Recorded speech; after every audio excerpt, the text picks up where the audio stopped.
Abans de la meva intervenció, senyor secretari general, volia aixecar el braç, no ha sigut possible, volia fer una pregunta, una senzilla pregunta. Després de la carta que vam rebre, vostè també ho sap segurament, el 10 del 6 del 19 de la Junta Electoral Central, que deia i acaba dient: solamente pueden reputarse válidas aquellas fórmulas que expresadamente manifieste la voluntad incondicionada de acatar la Constitución. Si vostè ho tenia present, això, senyor secretari general, era perquè he sentit aquí de tot, floritures per tots colors i, en fi, no ho acabo d'entendre, senzillament. Potser és perquè encara no soc polític, no sé si seré algun dia, però no ho entenc, això. Jo, com a empresari, sé que les coses s'han de complir i sé que la democràcia no és una ideologia, sinó que és un procediment. I quan aquest procediment no es respecta, malament rai després. Molt bé. Senyores i senyors, molt bona tarda a tothom. És un honor per mi dirigir-me a tots vostès avui aquí en aquest Saló de Cent. És la segona vegada que hi soc. També en nom del meu company i regidor Òscar Martínez, que tant m'ha recolzat des del Partit Popular, i de tota la candidatura que vaig encapçalar, i dels milers de votants del Partit Popular que m'han votat. Primer de tot vull felicitar a la senyora Ada Colau per la seva elecció. Li he dit i l'he dit de tot cor, cregui'm. I sap que vostè em va dir una vegada que la seva Barcelona era diferent a la meva, se'n recorda? I és veritat.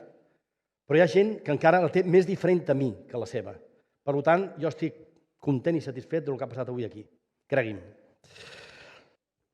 Nosaltres hem prestat la nostra candidatura perquè creiem que les dues opcions que aspirem a l'alcaldia corresponen a una evolució que ha sigut negativa, en general negativa, per Barcelona. El populisme d'esquerra i el separatisme han posat a prova la capacitat de la ciutat de resistir. I ha resistit bé aquesta ciutat que té empenta. La seva gent, en fi, fent front a tots aquests obstacles entre uns i els altres per anar posant i podem mirar el futur amb optimisme. Les empreses, els comerços, els negocis, les indústries no han posat gota bé, però encara estem aquí, encara estem aguantant i donant feina.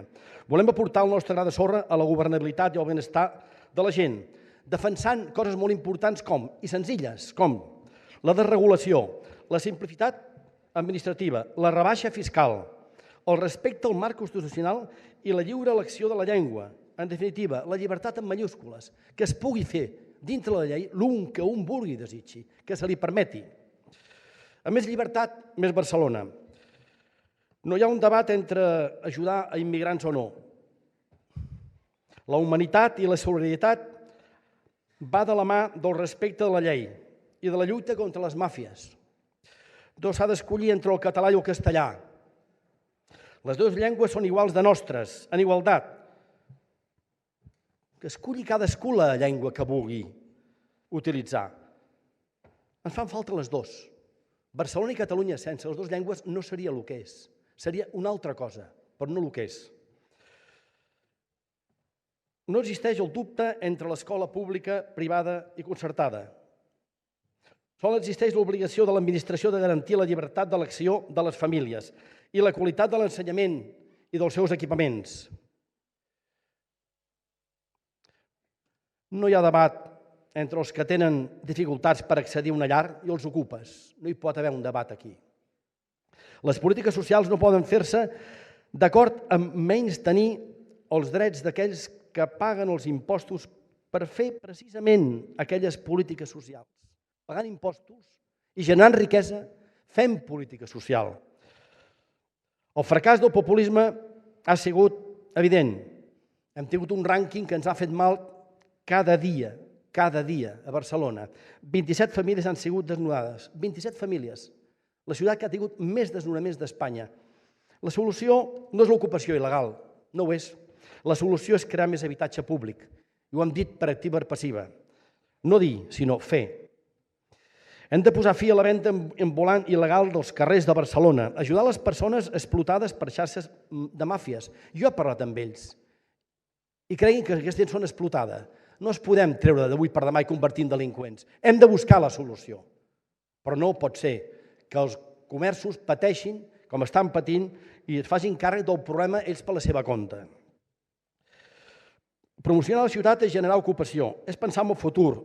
Des de l'Assemblea Nacional de Catalunya i des de la mateixa Cambra de Comerç, segurament, que serà de Barcelona, s'ha dit que no cal que les empreses tornin, les que han marxat. Han marxat per culpa d'un procés separatista, però que no tornin. No. Nosaltres creiem el contrari, que des de l'Ajuntament s'ha de promoure la pau institucional i el respecte a la llei.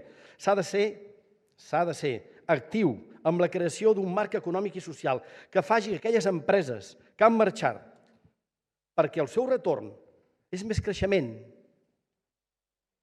és més ocupació, és mirar el futur de la gent i les famílies de Barcelona, que tornin les empreses. Però per això hem d'estabilitzar Barcelona i Catalunya. Hi ha d'haver una seguretat jurídica que avui per avui no la tenim. No hi ha un debat entre república i monarquia. I això ho repeteixo, no hi ha un debat entre república i monarquia. No hi és. Altra cosa que, que hi ha polítics que puguin tenir interès en una cosa o en l'altra. El rei d'Espanya, Felip VI, és el nostre rei. També és el rei dels catalans. També ho és, cregui'm, de la gran majoria dels catalans. Que no diem res, que estem callats moltes vegades. No diem res de la república. No diem res de ningú, ni del rei. Callem. Però la majoria acceptem el que creiem que ha anat prou bé per Catalunya i per Espanya. I per normalitzar aquesta Barcelona continuaré fent aquell idioma que aquí fora es fa servir molt. Desde el Ayuntamiento de Barcelona es preciso que nos dirijamos de forma clara a todos aquellos que creen que las calles y las instituciones siempre serán suyas. Siempre serán suyas. Al senyor Torra, a los CDR, al senyor Puigdemont, al senyor Junqueras, els han de dir que prou, que això s'ha acabat, que la Barcelona és de tots i per tots, i cap tothom. No és d'ells, és de tots. I això és una realitat. Això és la llibertat, senyors i senyores. I Barcelona ha de seguir sent el que ha sigut sempre, una gran ciutat cosmopolita. Cregui'm, no ens deixem avasallar. Diem el que creiem oportú. Opinem, però és molt important això. La ciutat de Barcelona debe ser un lugar de convivencia, de respeto, de paz, de prosperidad. En un escenario, en fin, en el que no haya manifestaciones de rechazo, separación de poderes, de concentraciones que coaccionan a la policía, a jueces, a funcionarios, por el mero hecho de cumplir con su contenido. No es estar subyugados por una ideología totalitaria, que tengamos esta libertad. El Ayuntamiento no debe tener límites en su preocupación integral. En la vida de barceloneses, la seguridad, el trabajo, la movilidad, no tenemos que ser ajenos a nada. Tenemos que ser exigentes tanto con nosotros mismos como con la Administración de la Generalitat y también la del Estado. Todos los que hoy estamos aquí tenemos que tener claro que el Ayuntamiento no es el objetivo en sí mismo. Això no és l'objectiu, senyores y señores. El objetivo en sí mismo es la ciudad. Es nuestra ciudad y sobre todo la gente de Barcelona.